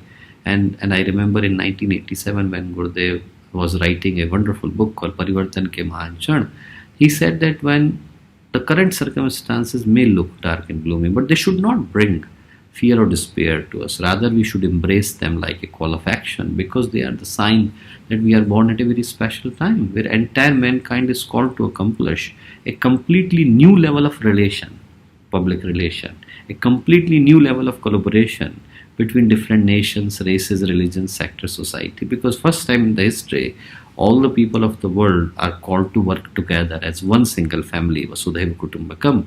And that I consider as the reason for us to be here today, to take that task in our hand and do not stop until we have accomplished that. So my pranams, my gratitude, my dhanyavad, my thanks to all of you for so patiently listening, and also a heartfelt invitation to all of you to come to Shanti Kunj whenever the time permits and visit us. We would be happy to host you. Pranam.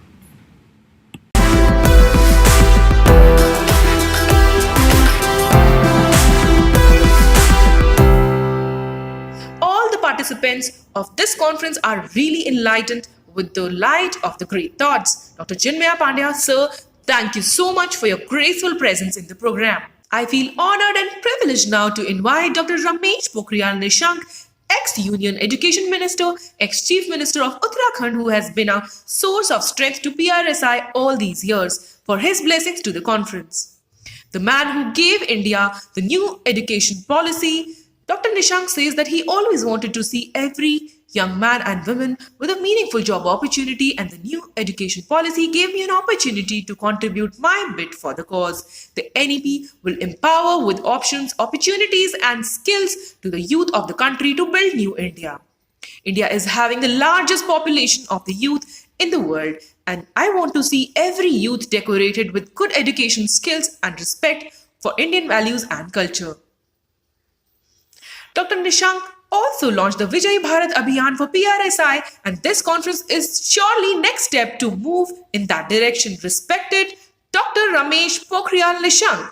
PRSI के राष्ट्रीय अध्यक्ष doctor Ajit Pathak ji और उनकी पूरी team, सभी chapters के उनके अध्यक्ष और पदाधिकारीगण, सभी प्रतिभागी भाई और बहनों का पूरे देश से जो जुड़े हैं, मैं उनका स्वागत कर रहा हूं और अभिनंदन कर रहा हूं।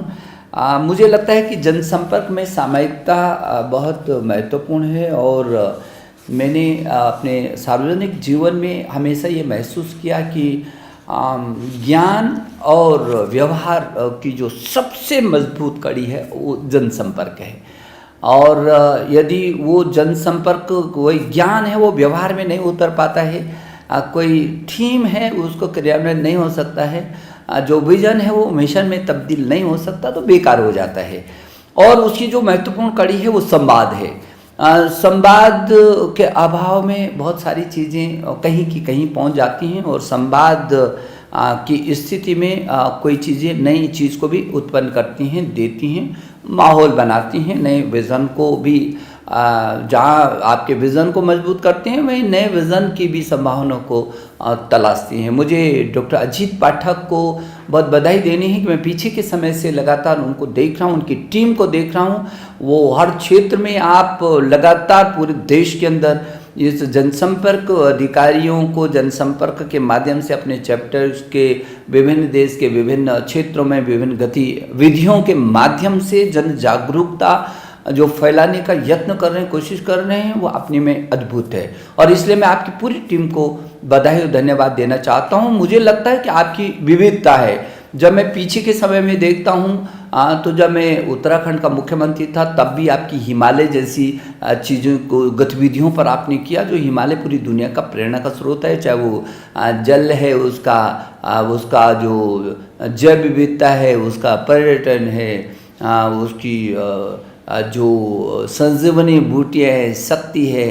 अब बात जो हिमालय जो अथाह पूरी दुनिया के लिए जो एशिया का वाटर टावर होने के साथ साथ आध्यात्म की पूरी ताकत जिसमें है, उस जैसे विषयों को भी आप जनता के बीच ला करके जनहित में कैसे करके उभार सकते हो। और वर्तमान में पीछे के समय जब हम नई शिक्षा नीति को लाए थे तो भी मुझको लगा था कि नई शिक्षा नीति आने से पहले भी आपके साथ जो संवाद हुआ और जो विचार विमर्श हो रहा था वो भी मुझे बहुत अच्छा लगा। आपके बहुत सारे सुझावों को आपने देखा होगा कि नई शिक्षा नीति में हम लेकर के आए। और उसके अलावा इतना ही नहीं, तो मुझे लगता है कि आपने जो नई शिक्षा नीति पर उसके बाद आने के बाद भी आपके देहरादून चैप्टर ने जिस तरीके से खूबसूरत पुस्तक नई शिक्षा नीति 2020 नए युग के शुरुआत जैसे एक विजनरी पुस्तक आपने निकाली है जो बहुत खूबसूरत है और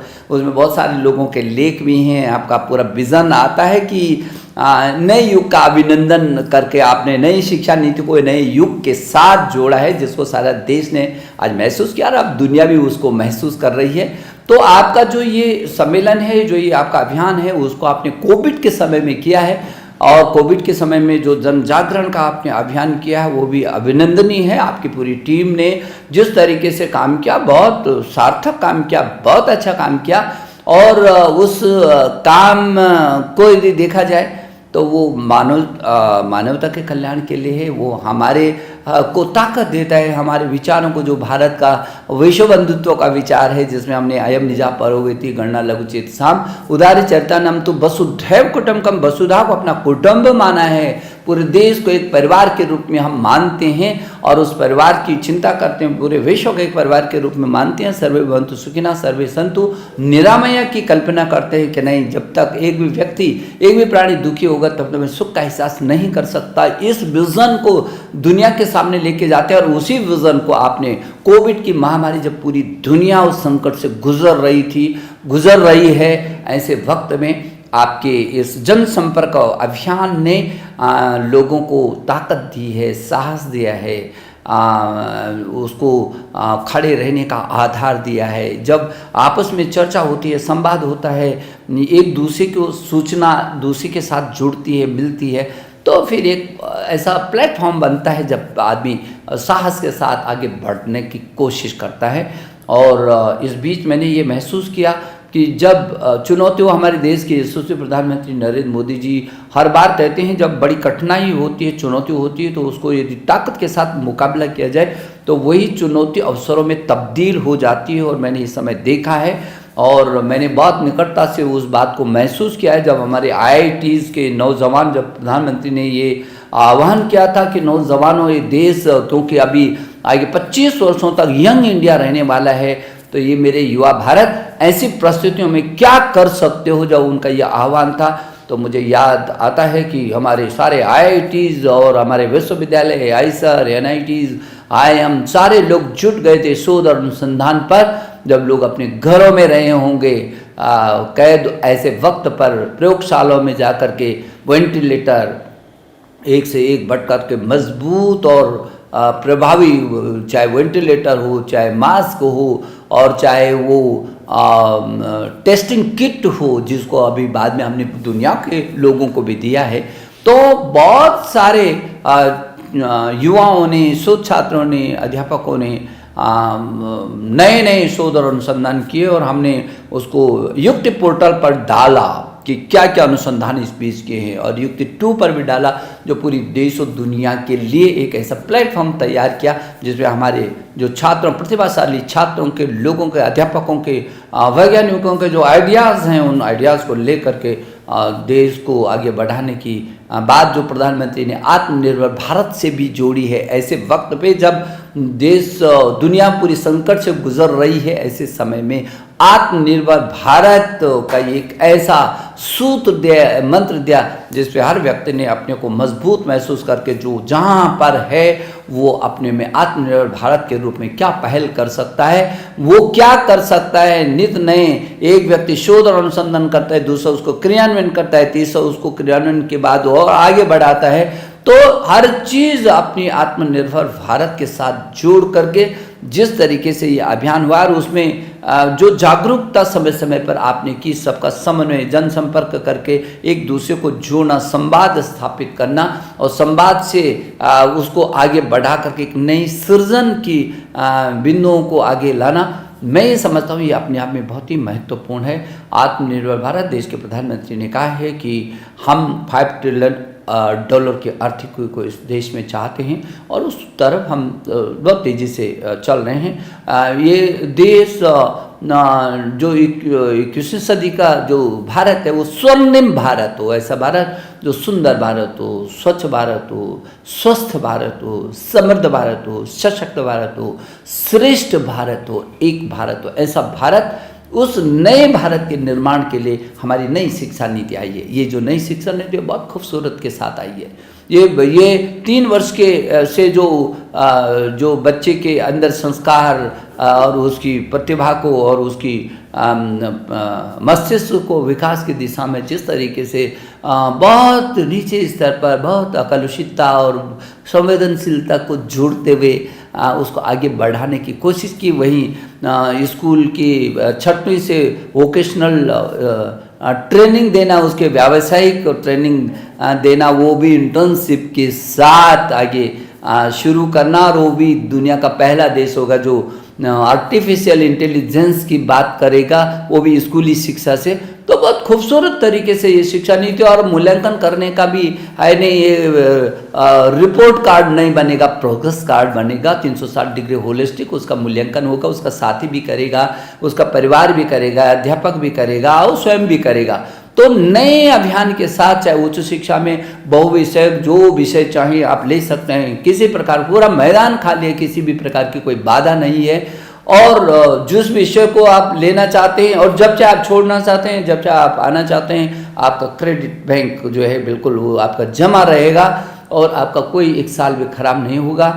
प्रसिद्धि बस यदि 1 साल में आप छोड़ के जाना चाहते हैं तो आपको सर्टिफिकेट मिल जाएगा, 2 साल में जाना चाहते हैं जाएंगे तो आपको डिप्लोमा मिल जाएगा, 3 साल में जाएंगे तो डिग्री मिल जाएगी। लेकिन यदि बीच में फिर आप आना चाहते हैं और डिप्लोमा तो आपने ले लिया लेकिन आपको लगता है वो 2 साल के बाद मैं आगे जाना चाहता हूँ, तो शुरू से नहीं, आप उसी स्थान से आप आगे बढ़ सकते हैं, आप अपने भविष्य को संवार सकते हैं। और शोध और अनुसंधान के क्षेत्र में देखिए नेशनल रिसर्च फाउंडेशन की स्थापना हो रही है, नेशनल एजुकेशन टेक्नोलॉजी की फोरम की गठन हो रहा है। अंतिम शोध के व्यक्ति तक भी टेक्नोलॉजी कैसे जा सकती है और टेक्नोलॉजी का उपयोग करते हुए नवाचार के साथ पूरे विश्व में कैसे बढ़ा जा सकता है। तो ये जो नई शिक्षा नीति आई है वो नए कलेवर के साथ आई है, ज्ञान विज्ञान अनुसंधान नवाचार को लेकर के आएगी, प्रौद्योगिकी के साथ लेकर के आएगी, लेकिन भारत केंद्रित होगी, क्योंकि हम नहीं भूलते हैं कि भारत विश्व गुरु रहा है। इसके बारे में एतद् देश प्रसूतस्य सकाशादग्र जन्मना स्वम स्वम चरितम शिक्षण पृथ्व्यम सर्वमानव, पूरी दुनिया के लोगों ने तक्षशिला, नालंदा और विक्रमशिला जैसे विश्वविद्यालयों में आकर के ज्ञान विज्ञान अनुसंधान जीवन मूल्य सदाचार और नवाचार की शिक्षा को प्राप्त किया है। वो देश रहा है जिसने दुनिया को लीडरशिप दी है। फिर वो घड़ी आ गई है, वो समय आ गया कि फिर विश्व में ज्ञान की महाशक्ति के रूप में मेरा भारत उदय हो रहा है। मोदी जी के नेतृत्व में। तो मैं ये समझता हूँ कि ये जो नई शिक्षा नीति है बहुत खूबसूरत है। ये नेशनल भी है, ये इंटरनेशनल भी है, इम्पैक्टफुल भी है, इंटरैक्टिव भी है, ये इनोवेटिव भी है, और यदि देखेंगे तो इंक्लूसिव भी है। और इसकी जो आधारशिला को आप देखेंगे खूबसूरत है। इसकी आधारशिला इक्विटी, क्वालिटी और एक्सेस की मजबूत आधारशिला है।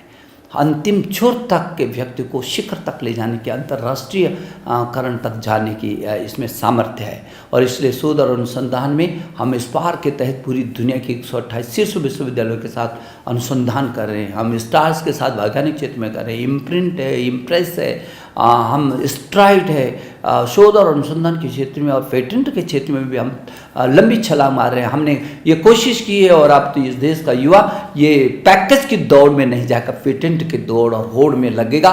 विश्व में मेरा भारत फिर खड़ा होगा। मैं आपका अभिनंदन करना चाहता हूँ कि आप इस दिशा में पूरे देश के कोने कोने से जुड़ करके अपने शक्ति, सामर्थ्य, अपने चिंतन और मनन के साथ आप संवाद को जोड़ रहे हैं। और इस अभियान को कोविड के समय में जो जन जागरण आपने किया है, और उस जन जागरण से जो शक्ति लोगों को मिली है, जो उनके मानस में कई प्रकार के अवसाद आ रहे थे, वो उन अवसादों से वो ऊपर उठ करके और अपने जीवन क्रम में आगे बढ़े हैं। तो मैं सोचता हूँ ये भी बहुत बड़ी बात है। इसलिए मैं एक बार फिर डॉक्टर अजीत पाठक जी, आपको और आपके सभी साथियों को मैं शुभकामना देता हूँ। धन्यवाद, नमस्ते।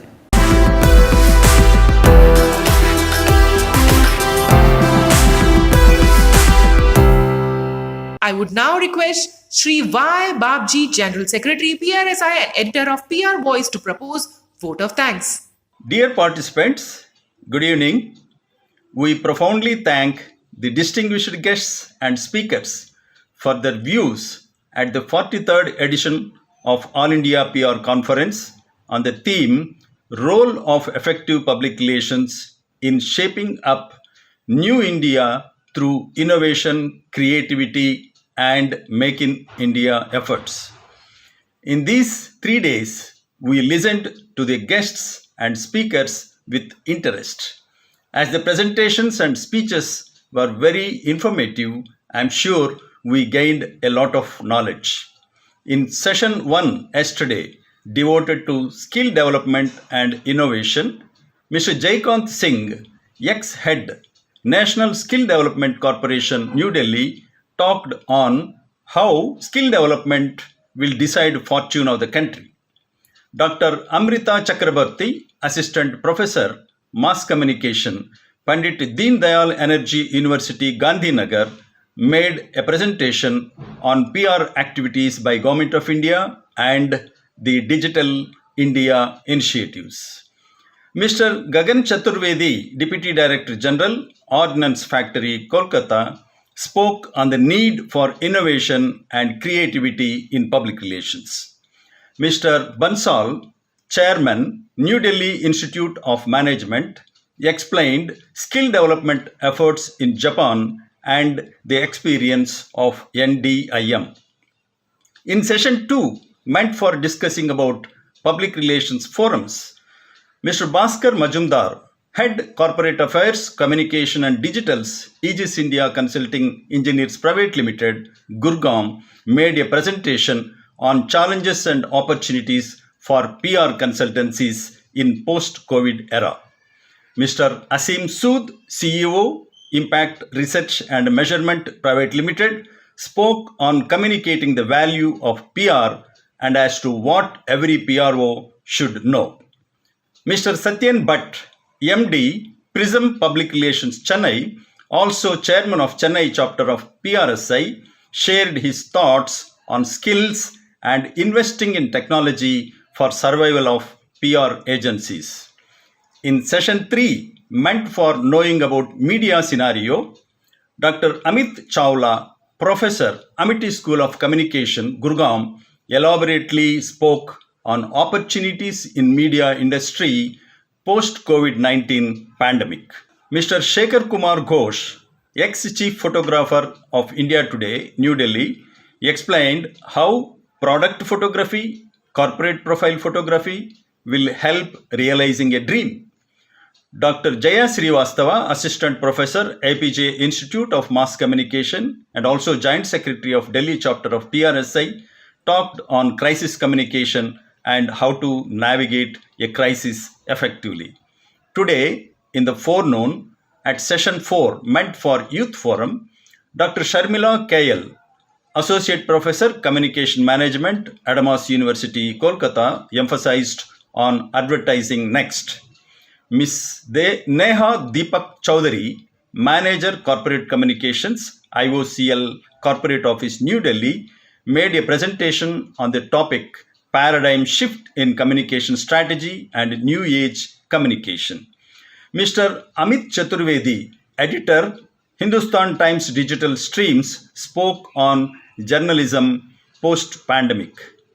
In session 5, meant for discussing public relations and corporate communication, Mr. Richard Linning, past President, International Public Relations Association and Chairman, World Innovation and Change Management Institute, detailed the innovations in public relations. Ms. Mateja Greifoner, Head of International Cooperation, Ms. Petra Vek, Head of Analysis Department, and Ms. Mateja Greifoner, Sales Manager, Press Clippings, Maribor, have talked on media intelligence services in the Balkan region. Mr. Rajeev Goel, CGM, PR and Corporate Communications, HPCL Mumbai, also the Chairman of Mumbai Chapter of PRSI, emphasized how the PSUs of oil and gas are fueling a billion dreams and delivering happiness. Grateful thanks to the chief guest of the inaugural function, Shri G. Kishan Reddy, Honorable Minister of Culture, Tourism and Northeast India Development, Shri Naresh Bansal, MP Rajya Sabha, who presided over the event, and Shri Rajiv Vishnoi, MD THDC, the guest of honor at the inaugural function of the conference a day before yesterday. As we concluded successfully the 3-day All India PR conference, ladies and gentlemen, our heartfelt thanks to the chief guest, Dr. Ramesh Pokhriyal Nishank ji, former Chief Minister of Uttarakhand and former Union Minister of Education and a great patron of PRSI. Our grateful thanks to Dr. Chinmay Pandya, Pro Vice Chancellor, Dev Samskriti Vishwavidyalay, Haridwar, for being with us at the valedictory session. Also thanks to guest of honor, Mr. Philip Boremans, President of International Public Relations Association 2021. Grateful to National President of PRSI, Dr. Ajit Pathak, the man with a magic wand who augments wonderful programs to make PR functionaries ever busy and active.